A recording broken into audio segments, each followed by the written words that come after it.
قال اللہ تعالی یسقون من رحیق المختوم۔ الرحیق المختوم رابطہ عالم اسلامی مکہ مکرمہ کے زیر اہتمام منعقدہ سیرت النبی صلی اللہ علیہ وسلم کے عالمی مقابلہ میں اول آنے والی کتاب کا اردو ترجمہ و تصنیف مولانا صفی الرحمن مبارک پوری۔ بقیہ عرب سرداریاں۔ ہم پچھلے صفحات میں قحطانی اور عدنانی قبائل کے ترک وطن کا ذکر کر چکے ہیں اور بتلا چکے ہیں کہ پورا ملک عرب ان قبائل کے درمیان تقسیم ہو گیا تھا۔ اس کے بعد ان کی عمارتوں اور سرداریوں کا نقشہ کچھ یوں تھا کہ جو قبائل ہیرا کے ارد گرد آباد تھے انہیں حکومت ہیرا کے تابع مانا گیا، اور جن قبائل نے بادیۃ الشام میں سکونت اختیار کی تھی انہیں غسانی حکمرانوں کے تابع قرار دیا گیا، مگر یہ ماتحتی صرف نام کی تھی، عملاً نہ تھی۔ ان دو مقامات کو چھوڑ کر اندرون عرب آباد قبائل بہر طور آزاد تھے۔ ان قبائل میں سرداری نظام رائج تھا۔ قبیلے خود اپنا سردار مقرر کرتے تھے اور ان سرداروں کے لیے ان کا قبیلہ ایک مختصر سی حکومت ہوا کرتا تھا۔ سیاسی وجود و تحفظ کی بنیاد قبائلی وحدت پر مبنی عصبیت اور اپنی سرزمین کی حفاظت و دفاع کے مشترکہ مفادات تھے۔ قبائلی سرداروں کا درجہ اپنی قوم میں بادشاہوں جیسا تھا۔ قبیلہ صلح و جنگ میں بہرحال اپنے سردار کے فیصلے کے تابع ہوتا تھا اور کسی حال میں اس سے الگ تھلگ نہیں رہ سکتا تھا۔ سردار کو وہی مطلق العنانی اور استبداد حاصل تھا جو کسی ڈکٹیٹر کو حاصل ہوا کرتا ہے۔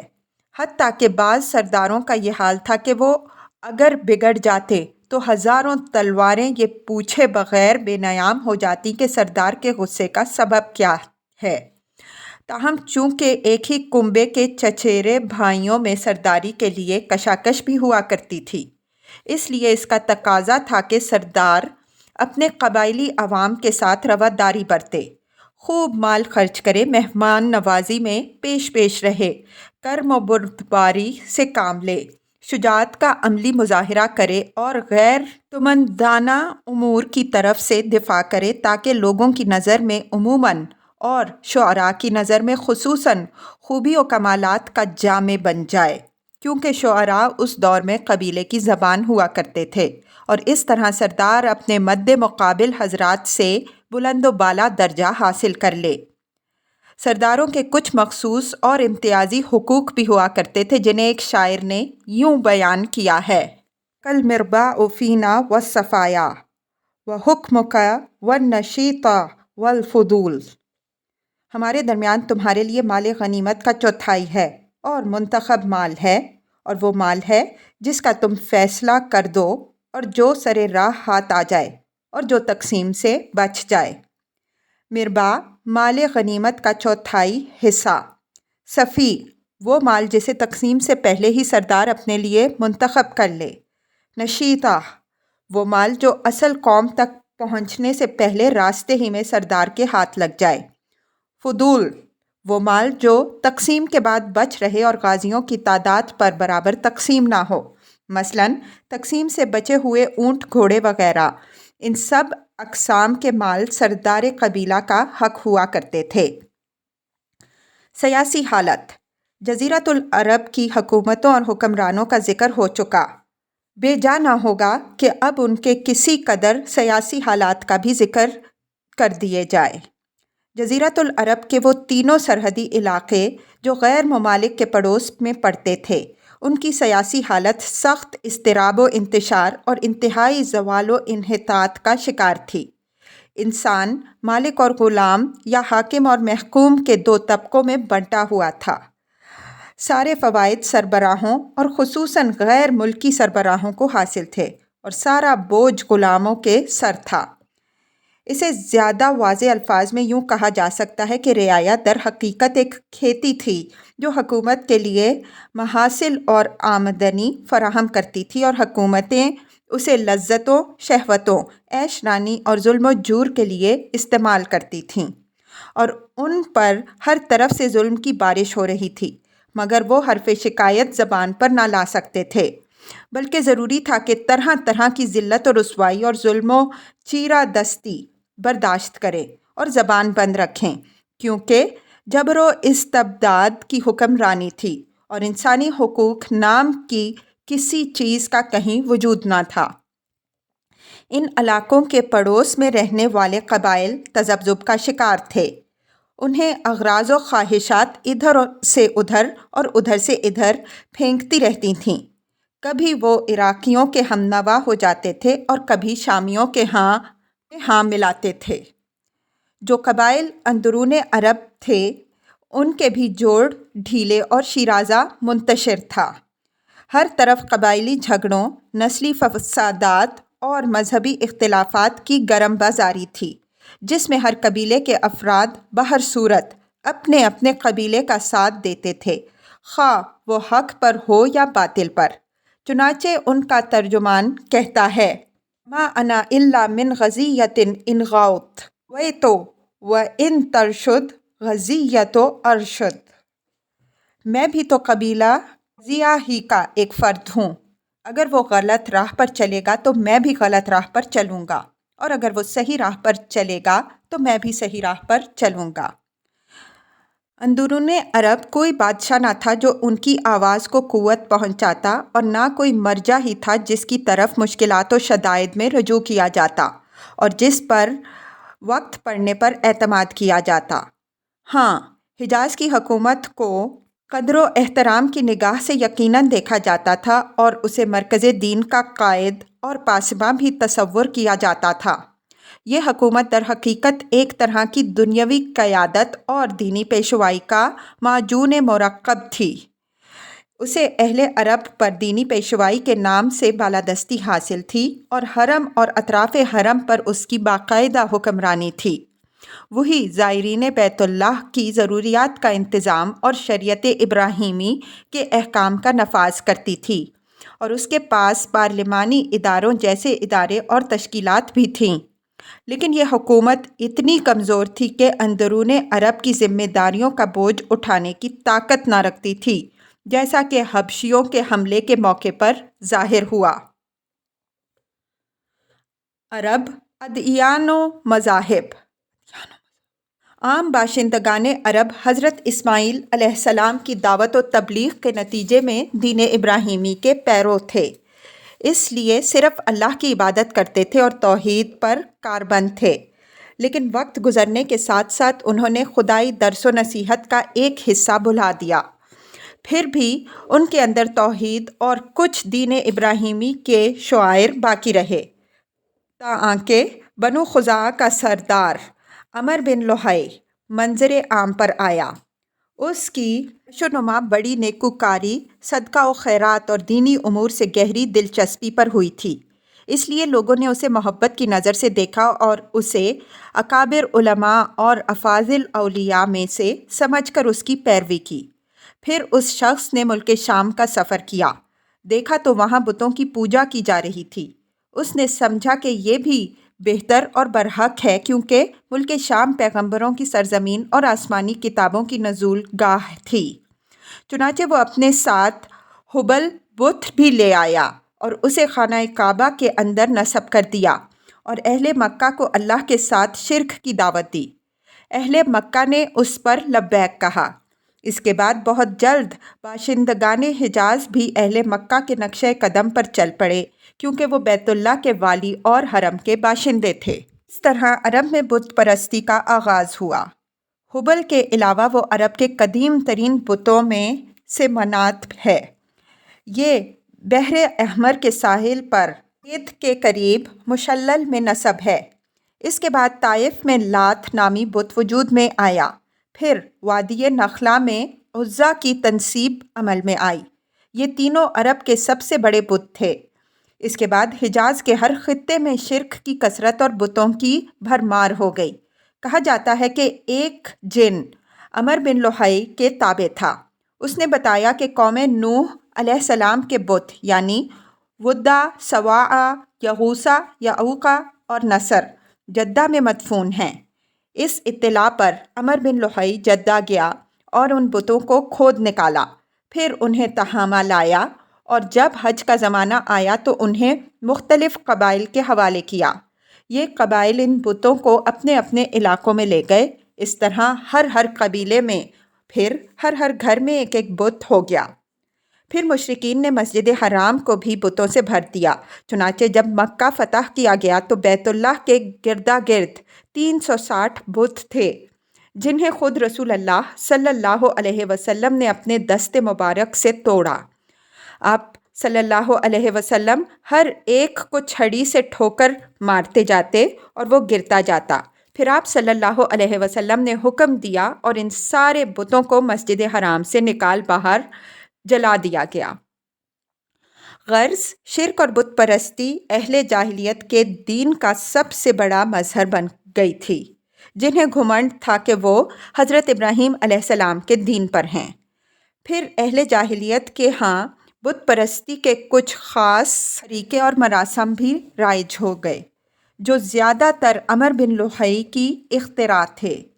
اہل جاہلیت سمجھتے تھے کہ عمر بن لوہئی کے اختراعات دین ابراہیمی علیہ السلام میں تبدیلی نہیں بلکہ بدعت حسنہ ہیں۔ ذیل میں ہم اہل جاہلیت کے اندر رائج بت پرستی کے چند اہم مراسم کا ذکر کر رہے ہیں۔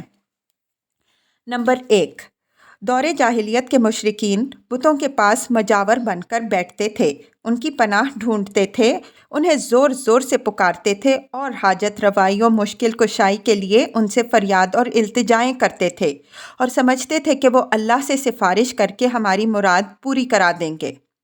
نمبر 2، بتوں کا حج و طواف کرتے تھے، ان کے سامنے عجز و نیاز پیش کرتے تھے اور انہیں سجدہ کرتے تھے۔ نمبر 3، بتوں کے لیے نذرانے اور قربانیاں پیش کرتے تھے اور قربانی کے ان جانوروں کو کبھی بتوں کے آستانوں پر لے جا کر ذبح کرتے تھے اور کبھی کسی بھی جگہ ذبح کر لیتے تھے، مگر بتوں کے نام پر ذبح کرتے تھے۔ ذبح کی ان دونوں صورتوں کا ذکر اللہ تعالیٰ نے قرآن مجید میں کیا ہے۔ ارشاد ہے وَمَا ذُبِحَ عَلَى النُّصُبِ، سورہ مائدہ آیت 3، یعنی وہ جانور بھی حرام ہے جو آستانوں پر ذبح کیے گئے۔ دوسری جگہ ارشاد ہے وَلَا تَأْكُلُوا مِمَّا لَمْ يُذْكَرِ اسْمُ اللَّهِ عَلَيْهِ، سورہ انعام آیت 121، یعنی اس جانور کا گوشت مت کھاؤ جس پر اللہ کا نام نہ لیا گیا ہو۔ نمبر 4، بتوں سے تقرب کا ایک طریقہ یہ بھی تھا کہ مشرکین اپنی ثوابدید کے مطابق اپنے کھانے پینے کی چیزوں اور اپنی کھیتی اور چوپائی کی پیداوار کا ایک حصہ بتوں کے لیے خاص کر دیتے تھے۔ اس سلسلے میں ان کا دلچسپ رواج یہ تھا کہ وہ اللہ کے لیے بھی اپنی کھیتی اور جانوروں کی پیداوار کا ایک حصہ خاص کرتے تھے۔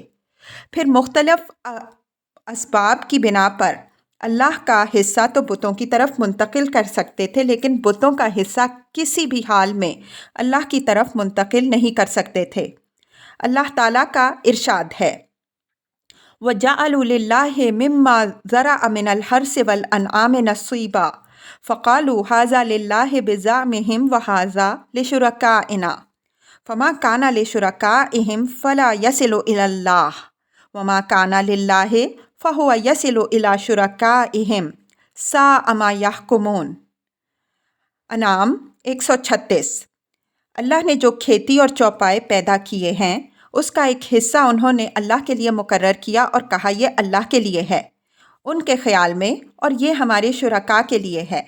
تو جو ان کے شرکاء کے لیے ہوتا وہ تو اللہ تک نہیں پہنچتا، مگر جو اللہ کے لیے ہوتا وہ ان کے شرکاء تک پہنچ جاتا ہے۔ کتنا برا ہے وہ فیصلہ جو یہ کرتے ہیں۔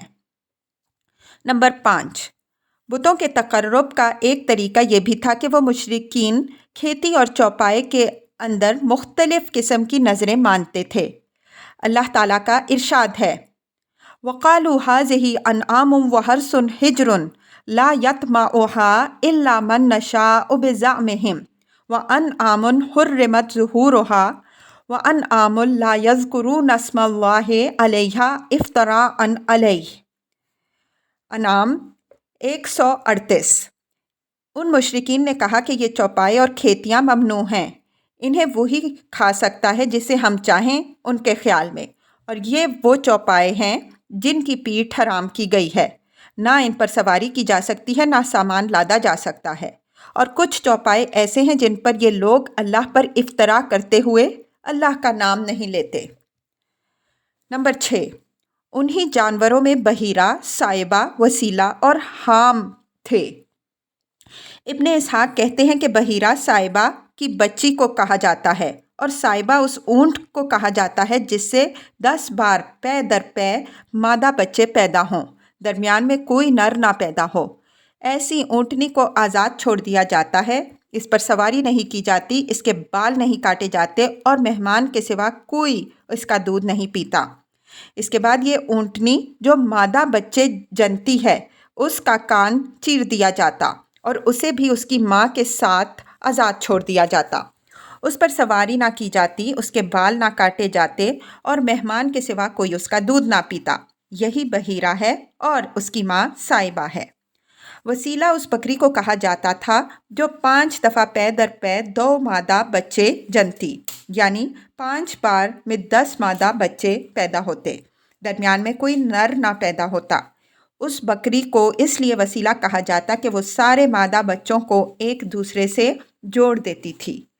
اس کے بعد اس بکری سے جو بچے پیدا ہوتے انہیں صرف مرد کھاتے تھے، عورتیں نہیں کھا سکتی تھیں۔ البتہ اگر کوئی بچہ مردہ پیدا ہوتا تو اس کو مرد عورت سبھی کھا سکتے تھے۔ ہم اس نر اونٹ کو کہتے ہیں جس کی گفتی سے پے در پے 10 مادہ بچے پیدا ہوتے، درمیان میں کوئی نر نہ پیدا ہوتا۔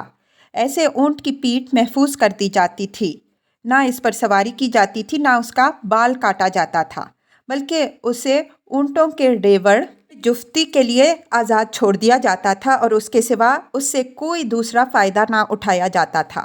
دور جاہلیت کی بت پرستی کے ان طریقوں کی تردید کرتے ہوئے اللہ تعالیٰ نے فرمایا: ما جعل اللہ من بحیرۃ ولا سائبۃ ولا وسیلۃ ولا حام ولکن الذین کفروا یفترون علی اللہ الکذب واکثرهم لا یعقلون۔ سورہ مائدہ 103۔ اللہ نے نہ کوئی بحیرہ، نہ کوئی سائبہ، نہ کوئی وسیلہ اور نہ کوئی حام بنایا ہے، لیکن جن لوگوں نے کفر کیا وہ اللہ پر جھوٹ گھڑتے ہیں اور ان میں سے اکثر عقل نہیں رکھتے۔ ایک دوسری جگہ فرمایا: وَقَالُوا مَا فِي بُطُونِ هَٰذِهِ الْأَنْعَامِ خَالِصَةٌ لِّذُكُورِنَا وَمُحَرَّمٌ عَلَىٰ أَزْوَاجِنَا وَإِن يَكُن مَّيْتَةً فَهُمْ فِيهِ شُرَكَاءُ۔ انعام 139۔ ان مشرکین نے کہا کہ ان چوپایوں کے پیٹ میں جو کچھ ہے وہ خالص ہمارے مردوں کے لیے ہے اور ہماری عورتوں پر حرام ہے، البتہ اگر وہ مردہ ہو تو اس میں مرد عورت سب شریک ہیں۔ چوپایوں کی مذکورہ اقسام یعنی بحیرہ، سائبہ وغیرہ کے کچھ دوسرے مطالب بھی بیان کیے گئے ہیں جو ابن اسحاق کی مذکورہ تفسیر سے قدرے مختلف ہیں۔ حضرت سعید بن مسیب رحمہ اللہ کا بیان ہے کہ یہ جانور ان کے طاغوتوں کے لیے تھے، اور صحیح بخاری میں مرفوعاً مروی ہے کہ عمر بن لحی پہلا شخص ہے جس نے بتوں کے نام پر جانور چھوڑے۔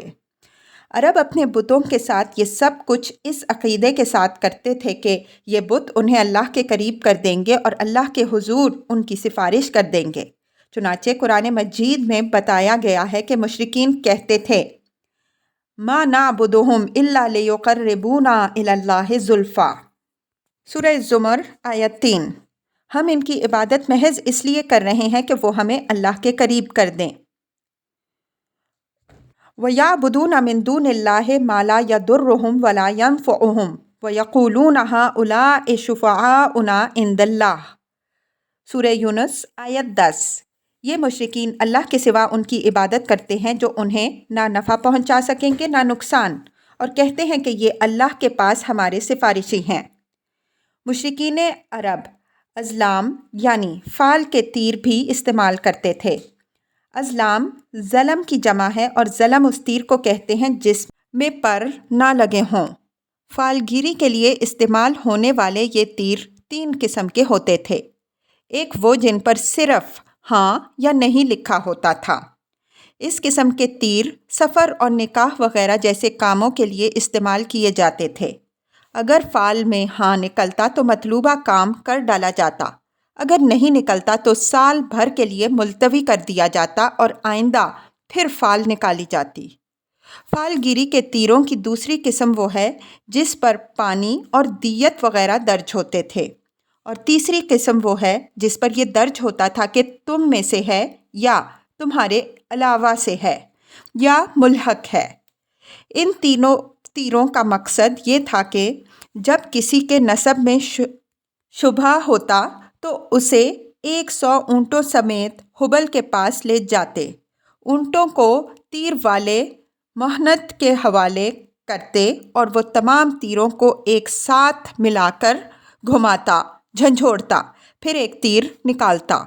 اب اگر یہ نکلتا کہ تم میں سے ہے تو وہ ان کے قبیلے میں کا ایک معزز فرد قرار پاتا، اور اگر یہ برآمد ہوتا کہ تمہارے غیر سے ہے تو حلیف قرار پاتا، اور اگر یہ نکلتا کہ ملحق ہے تو ان کے اندر اپنی حیثیت پر برقرار رہتا، نہ قبیلے کا فرد مانا جاتا نہ حلیف۔ اسی سے ملتا جلتا ایک رواج مشرکین میں جوا کھیلنے اور جوا کے تیر استعمال کرنے کے لیے تھا۔ اسی تیر کی نشاندہی پر وہ جوئے کا اونٹ ذبح کر کے اس کا گوشت بانٹتے تھے۔ مشرکین عرب کاہنوں، عرافوں اور نجومیوں کی خبروں پر بھی ایمان رکھتے تھے۔ کاہن اسے کہتے ہیں جو آنے والے واقعات کی پیشن گوئی کرے اور راز ہائے سربستہ سے واقفیت کا دعوے دار ہو۔ بعض کاہنوں کا یہ بھی دعویٰ تھا کہ ایک جن ان کے تابع ہے جو انہیں خبریں پہنچاتا رہتا ہے، اور بعض کاہن کہتے تھے کہ انہیں صرف فہم عطا کیا گیا ہے جس کے ذریعے وہ غیب کا پتہ لگا لیتے ہیں۔ بعض اس بات کے مدعی تھے کہ جو آدمی ان سے کوئی بات پوچھنے آتا ہے اس کے قول و فعل سے یا اس کی حالت سے کچھ مقدمات اور اسباب کے ذریعے وہ جائے واردات کا پتہ لگا لیتے۔ اس قسم کے لوگ عراف کہلاتے تھے۔ مثلاً وہ شخص جو چوری کے مال، چوری کی جگہ اور گم شدہ جانور وغیرہ کا پتہ ٹھکانہ بتاتا۔ نجومی اسے کہتے ہیں جو ستاروں پر غور کرتے اور ان کی رفتار و اوقات کے حساب لگا کر پتہ لگاتا ہے کہ دنیا میں آئندہ کیا حالات و واقعات پیش آئیں گے۔ ان نجومیوں کی خبروں کو ماننا در حقیقت تاروں پر ایمان لانا ہے، اور تاروں پر ایمان لانے کی ایک صورت یہ بھی تھی کہ مشرکین عرب نچھتروں پر ایمان رکھتے اور کہتے تھے کہ ہم پر فلاں اور فلاں نچھتر سے بارش ہوئی ہے۔ مشرکین میں بدشگونی کا بھی رواج تھا، اسے عربی میں تیرہ کہتے ہیں۔ اس کی صورت یہ تھی کہ مشرکین کسی چڑیا یا ہرن کے پاس جا کر اسے بھگاتے، پھر اگر وہ داہنے جانب بھاگتا تو اسے اچھائی اور کامیابی کی علامت سمجھ کر اپنا کام کر گزرتے، اور اگر بائیں جانب بھاگتا تو اسے نحوست کی علامت سمجھ کر اپنے کام سے باز رہتے۔ اسی طرح اگر کوئی چڑیا یا جانور راستہ کاٹ دیتا تو اسے بھی منحوس سمجھتے۔ اسی سے ملتی جلتی ایک حرکت یہ بھی تھی کہ مشرکین خرگوش کے ناخنے کی ہڈی لٹکاتے تھے اور بعض دنوں، مہینوں، جانوروں، گھروں اور عورتوں کو منحوس سمجھتے تھے۔ بیماریوں کی چھوت کے قائل تھے اور روح کے الو بن جانے کا عقیدہ رکھتے تھے، یعنی ان کا عقیدہ یہ تھا کہ جب تک مقتول کا بدلہ نہ لیا جائے اس کو سکون نہیں ملتا، اور اس کی روح الو بن کر بیابان میں گردش کرتی رہتی ہے اور پیاس پیاس یا مجھے پلاؤ کی صدائیں لگاتی رہتی ہے۔ جب اس کا بدلہ لے لیا جاتا ہے تو اسے راحت اور سکون مل جاتا ہے۔ دین ابراہیمی میں قریش کی بدعات، یہ تھے اہل جاہلیت کے عقائد و اعمال۔ اس کے ساتھ ہی ان کے اندر دین ابراہیمی کے کچھ باقیات بھی تھے، یعنی انہوں نے یہ دین پورے طور پر نہیں چھوڑا تھا۔ چنانچہ وہ بیت اللہ کی تعظیم اور اس کا طواف کرتے تھے، حج و عمرہ کرتے تھے، عرفات و مزدلفہ میں ٹھہرتے تھے اور ہدی کے جانوروں کی قربانی کرتے تھے۔ البتہ انہوں نے اس دین ابراہیمی میں بہت سی بدعتیں ایجاد کر کے شامل کر دی تھیں۔ مثلاً قریش کی ایک بدعت یہ تھی کہ وہ کہتے تھے کہ ہم حضرت ابراہیم علیہ السلام کی اولاد ہیں، حرم کے پاسبان، بیت اللہ کے والی اور مکہ کے باشندے ہیں۔ کوئی شخص ہمارا ہم مرتبہ نہیں اور نہ کسی کے حقوق ہمارے حقوق کے مساوی ہیں، اور اسی بنا پر یہ اپنا نام ہمس بہادر اور گرم جوش رکھتے تھے، لہٰذا ہمارے شایان شان نہیں کہ ہم حدود حرم سے باہر جائیں۔ چنانچہ حج کے دوران یہ لوگ عرفات نہیں جاتے تھے اور نہ وہاں سے افادہ کرتے تھے، بلکہ مزدلفہ ہی میں ٹھہر کر وہیں سے افادہ کر لیتے تھے۔ اللہ تعالیٰ نے اس بدعت کی اصلاح کرتے ہوئے فرمایا، ثم افیدوا من حیث افاض الناس، البقرہ 199، یعنی تم لوگ بھی وہیں سے افادہ کرو جہاں سے سارے لوگ افادہ کرتے ہیں۔ ان کی ایک بدعت یہ بھی تھی کہ وہ کہتے تھے کہ ہمس قریش کے لیے احرام کی حالت میں پنیر اور گھی بنانا درست نہیں، اور نہ یہ درست ہے کہ بال والے گھر یعنی کمبل کے خیمے میں داخل ہوں، اور نہ یہ درست ہے کہ سایہ حاصل کرنا ہو تو چمڑے کے خیمے کے سوا کہیں اور سایہ حاصل کریں۔ ان کی ایک بدعت یہ بھی تھی کہ وہ کہتے تھے کہ بیرون حرم کے باشندے حج یا عمرہ کرنے کے لیے آئیں اور بیرون حرم سے کھانے کی کوئی چیز لے آئیں تو اسے ان کے لیے کھانا درست نہیں۔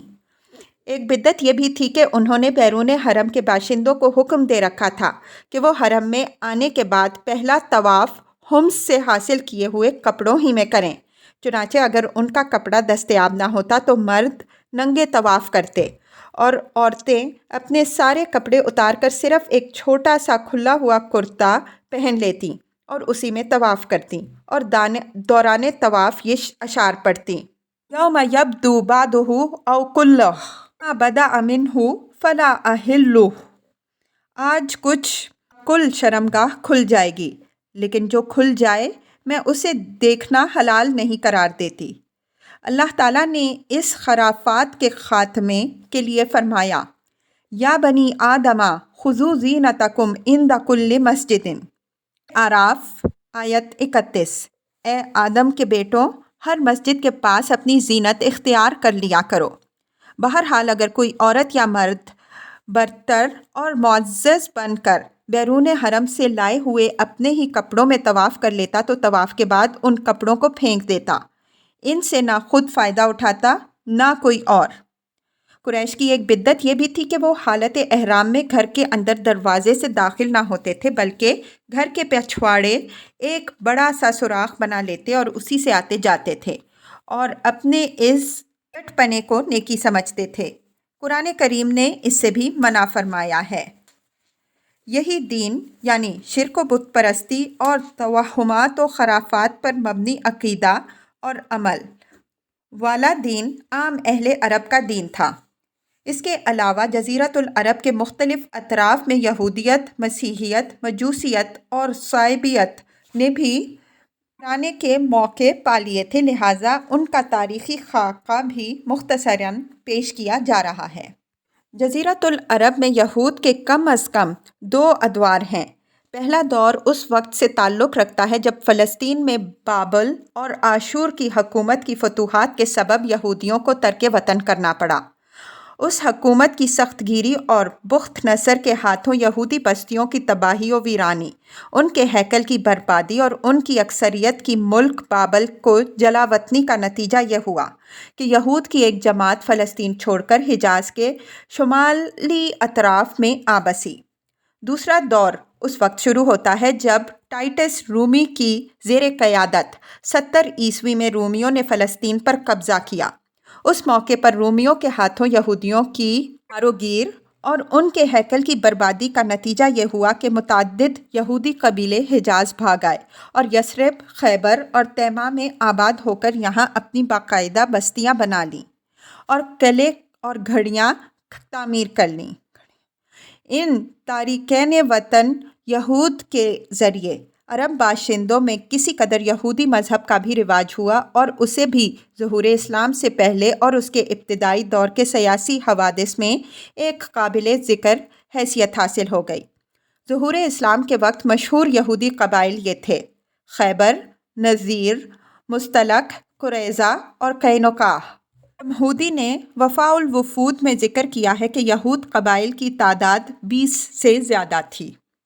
یہودیت کو یمن میں بھی فروغ حاصل ہوا۔ یہاں اس کے پھیلنے کا سبب بنی اسد ابو کرب تھا۔ یہ شخص جنگ کرتا ہوا یثرب پہنچا وہاں یہودیت قبول کر لی اور بنو قریظہ کے یہودی علماء کو اپنے ساتھ یمن لے گیا اور ان کے ذریعے یہودیت کو یمن میں وسعت و پھیلاؤ حاصل ہوا۔ ابو کرب کے بعد اس کا بیٹا یوسف نواز اس یمن کا حاکم ہوا تو اس نے یہودیت کے جوش میں نجران کے عیسائیوں پر حلہ بول دیا اور انہیں مجبور کیا کہ یہودیت قبول کر لیں، مگر انہوں نے انکار کر دیا۔ اس پر ذو نواس نے خندق کھدوائی اور اس میں آگ جلوا کر بوڑھے، بچے، مرد، عورت سب کو بلا تمیز آگ کے الاؤ میں جھونک دیا۔ کہا جاتا ہے کہ اس حادثے کا شکار ہونے والوں کی تعداد 20 سے 40 ہزار کے درمیان تھی۔ یہ اکتوبر 523 کا واقعہ ہے۔ قرآن مجید نے سورہ بروج میں اس واقعے کا ذکر کیا ہے۔ جہاں تک عیسائی مذہب کا تعلق ہے تو بلاد عرب میں اس کی آمد حبشی اور رومی قبضہ گیروں اور فاتحین کے ذریعے ہوئی۔ ہم بتا چکے ہیں کہ یمن پر حبشیوں کا قبضہ پہلی بار 340 میں ہوا اور 378 تک برقرار رہا۔ اس دوران یمن میں مسیحی مشن کام کرتا رہا۔ تقریباً اسی زمانے میں ایک مستجاب الدعوات اور صاحب کرامات زاہد جس کا نام یون تھا نجران پہنچا اور وہاں کے باشندوں میں عیسائی مذہب کی تبلیغ کی۔ اہل نجران نے اس کی اور اس کے دین کی سچائی کی کچھ ایسی علامات دیکھیں کہ وہ عیسائیت کے حلقہ بگوش ہو گئے۔ پھر ذو نواس کی کارروائی کے رد عمل کے طور پر حبشیوں نے دوبارہ یمن پر قبضہ کیا اور ابرہہ نے حکومت یمن کی باغ ڈور اپنے ہاتھ میں لی تو اس نے بڑے جوش و خروش کے ساتھ بڑے پیمانے پر عیسائیت کو فروغ دینے کی کوشش کی۔ اسی جوش و خروش کا نتیجہ تھا کہ اس نے یمن میں ایک کعبہ تعمیر کیا اور کوشش کی کہ اہل عرب کو مکہ اور بیت اللہ سے روک کر اسی کا حج کرائے اور مکہ کے بیت اللہ شریف کو ڈھا دے، لیکن اس کی اس جرات پر اللہ تعالیٰ نے اسے ایسی سزا دی کہ اولین و آخرین کے لیے عبرت بن گیا۔